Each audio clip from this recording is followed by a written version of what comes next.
कि सबके दिलों की जान बनाया है आपने,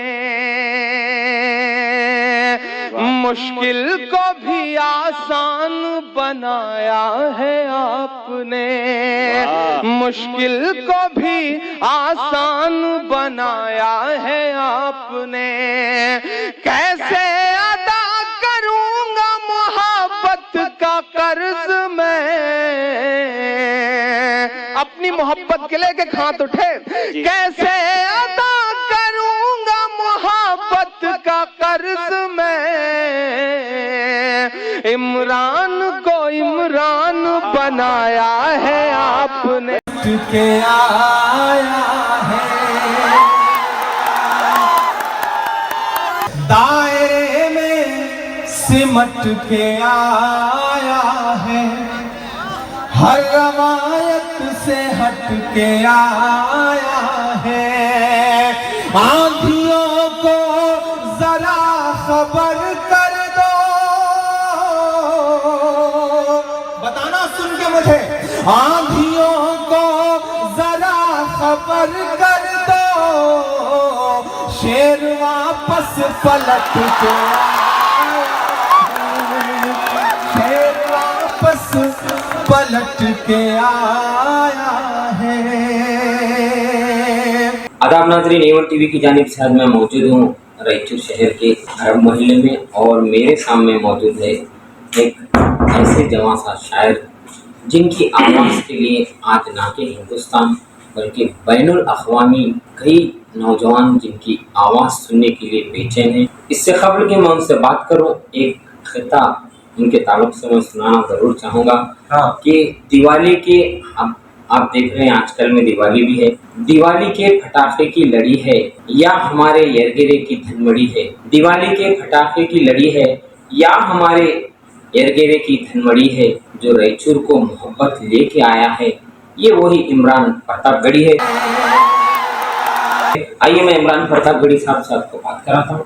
A1 टीवी में आपका इस्तकबाल है। शुक्रिया सर, एक तो सबसे पहली बात, भारत जोड़ो यात्रा के लिए आप आए हैं, कन्याकुमारी से मंगलूर से होते हुए यहाँ तक पहुँची है, इसका असर कैसा लग रहा है? जाहिर सी बात है, असर तो जमीन पर क्या है ये आप लोग बताएंगे, लेकिन जिस तरह आवाम उमड़ के आ रही है और हुजूम चल रहा है इस यात्रा में राहुल गांधी जी के साथ, आज भी आपने देखा होगा, मेरा ख्याल है कि आज गिनती कर पाना मुश्किल था, इतनी भीड़ थी, कल भी ऐसी सिचुएशन थी। तो ये हर दिन जो अपने आप भीड़ आ रही है, भारत जोड़ो यात्रा में लाई हुई भीड़ नहीं है, आई हुई भीड़ है, और वो जो भीड़ आ रही है, लोग अपने बच्चों को लेके आ रहे हैं, माएँ आ रही हैं, बुजुर्ग आ रहे हैं, बहनें आ रही हैं, बेटियां आ रही हैं, और सब राहुल जी से मिलना चाहते हैं। राहुल जी जो पैगाम लेके निकले हैं, जो कोशिशें हैं उनकी, उसको लेकर के जो उनकी तरफ से फीडबैक आ रहा है वो बहुत ही खूबसूरत है, और हमें लगता है कि जैसे जैसे यात्रा आगे बढ़ेगी वैसे वैसे दिल्ली की हुकूमत के चेहरे पे बौखलाहट में। अच्छा, तो क्या इससे चेंजेस होंगे आगे की जो इख्तियार? जाहिर सी बात है, हम कोई भी सियासी मूवमेंट करते हैं, कोई भी हलचल करते हैं, तो हमारी कोशिश यही होती है कि सियासत को बदला जा सके। तो हमें पूरा यकीन है कि चेंजेस आएंगे। जब महात्मा गांधी ने यात्रा की थी तो अंग्रेजों को छोड़ के हिंदुस्तान जाना पड़ा था, तो जो हर जालिम से टकराएगी वो आंधी बनाऊंगा, नए अंग्रेज आए हैं, नया गांधी बनाऊंगा, तो हम नई कोशिश कर रहे हैं और हमें पूरा यकीन है कि चेंजेस आए। अच्छा, आपके चेंजेस आने के बाद क्या जो आज इख्तियार में है उनसे हटकर आपकी हुकूमत? जाहिर सी बात है, देखिए अक़लियत के लोगों को ये समझना पड़ेगा कि इसमें कोई दो राय नहीं है कि कांग्रेस की हुकूमत में जो सहूलियतें थी, जो फरागदिली थी, और जिस तरह से अपनेपन के साथ हुकूमत चलती थी, वो आज तो कहीं नहीं दिख रहा है ना। तो ये सवाल ही बेईमानी सा हो जाता है कि क्या चेंजेस रहेंगे। चेंजेस तो आपने 2014 से पहले कभी सड़क पे किसी को लिंच होते हुए सुना था? नहीं सुना। आपने कभी इस तरह से सुना था कि 11 बलात्कार के आरोपी जो है वो जेल से रिहा कर दिए जाए, उन्हें मालाएं पहनाई जाए? नहीं सुना था। आपने कभी ये सुना था कि एक सेंट्रल मिनिस्टर लिंचिंग के आरोपी जो है, जो जेल से छूट के आए, उनको माला पहनाए? नहीं सुना था। बहुत सारी चीजें जो आप अब सुन रहे हैं, बहुत सारे लोग अक़लियत के लीडर्स अमूमन ऐसा कहते हैं कि कोई फर्क नहीं है दोनों। फर्क तो आपको दिख रहा होगा, पूरे मुल्क को दिख रहा है, और अक़लियत के लोगों को तो खासतौर से समझना पड़ेगा कि फर्क इतना बड़ा है कि अगर अभी नहीं बेदार हुए तो आने वाली नस्लें उस फर्क को खत्म करने की कोशिशों में खत्म हो जाएंगे। अच्छी बात है। तो ये मैं मेन मुद्दे पर आता हूँ। जब क्या अक़लियतों के आज नेशनल लीडर ने कई लोगों की नज़र आप पर है। एक उर्दू से आप यहाँ तक का सफ़र का आगाज़ करे थे, आप यहाँ पर आए हैं। कई नौजवानों की नहीं, बुजुर्गों की भी आपके साथ दुआएं हैं। जबकि भारत जोड़ो यात्रा के इसमें हर जगह कन्नड़, तेलुगु, हर चीज़ इस्तेमाल हो रही है, मगर उर्दू नहीं है इस पर। नहीं, बिल्कुल उर्दू इस्तेमाल हो रही है। आप हमारे सोशल प्लेटफॉर्म उठा के देखिए, आपको पोस्टर्स दिख जाएंगे। भारत जोड़ो का जो ऑफिशियल ट्विटर हैंडल है उस पे आपको उर्दू में पोस्टर दिख जाएगा। दिग्विजय सिंह जो भारत जोड़ो यात्रा के इंचार्ज है, उनके ट्विटर हैंडल पे आपको भारत जोड़ो का उर्दू में पोस्टर मिल जाएगा। हमने खुद ने, हमारे डिपार्टमेंट ने कन्याकुमारी से लेकर के, केरल से लेकर के और कर्नाटक तक में कई जगह उर्दू में बैनर बनाए हैं। आप तेलंगाना कल से शुरू हो रहा है, तेलंगाना में आपको सिर्फ और सिर्फ उर्दू दिखेगी। आप आइए। तो ये जबरदस्ती की बात है कि उर्दू में आपको पोस्टर या बैनर नहीं दिख रहे हैं। दिख रहे हैं। नहीं, सवाल है तो सवाल का जवाब भी तो हम दे रहे हैं। और हम हमारे ही रिज्यूम में, हमारी ही हुकूमतों के दौरान उर्दू को हमने हमेशा बड़ी तवज्जो दी। आप वो दौर याद करिए कि पंडित जवाहरलाल नेहरू बैठ करके मुशायरे सुना करते थे लाल किले में। तो कांग्रेस ने हमेशा अलग अलग जुबानों को, हर जुबान को कांग्रेस ने बड़े दिल से लगाया। वो कन्नड़ हो, वो तमिल हो, वो मलयालम हो, तेलुगु हो, हिंदी हो, उर्दू हो, अंग्रेजी हो। हम दतिया रूसी सोच के साथ सियासत नहीं करते। हमारी कोशिश रहती है कि इस मुल्क में जितनी तहजीबें हैं, जितनी जबानें हैं, सब फले फूले और सब अपने अपने तौर पर हंसी खुशी इस मुल्क में रहे।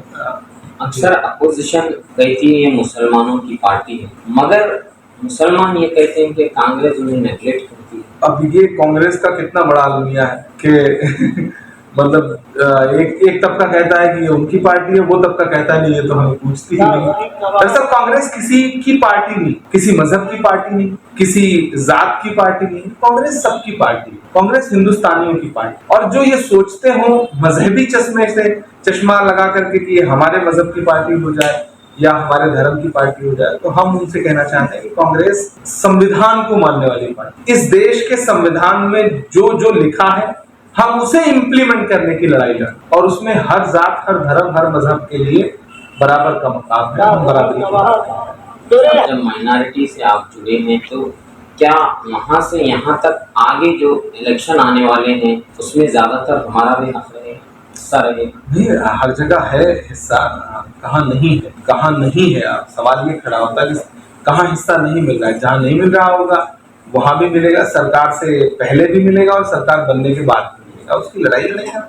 जरूरत पड़ेगी तो पार्टी के अंदर लड़ेंगे, पार्टी के बाहर लड़ेंगे, दोनों फोरम पे। ठीक है। तो एक खास बात कि कई लोग उर्दू के आपको बहुत जगह मिस कर रहे हैं, जो हमेशा आप मुशायरे में वगैरह नजर आते थे। आपकी नई नई नज़में होता सुनने को आता था, मगर आप जब से आप सियासत में आए हैं वो थोड़ा कम हो गया है। क्या आपके चाहने वाले अब ऐसे ही बेताब रहे?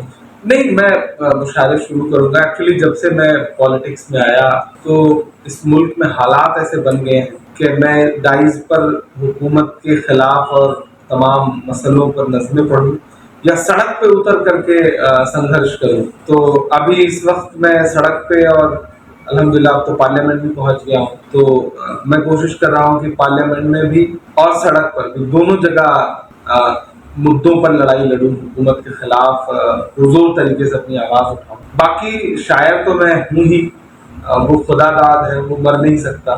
तो इंशाल्लाह मैं जल्दी ही कुछ मुशायरों में भी नजर आऊंगा। मैं भी जानता हूं कि फैंस बहुत मिस कर रहे हैं, याद कर रहे हैं, तो मुझे भी मुशायरों में जाना, मैं भी मिस कर रहा हूँ।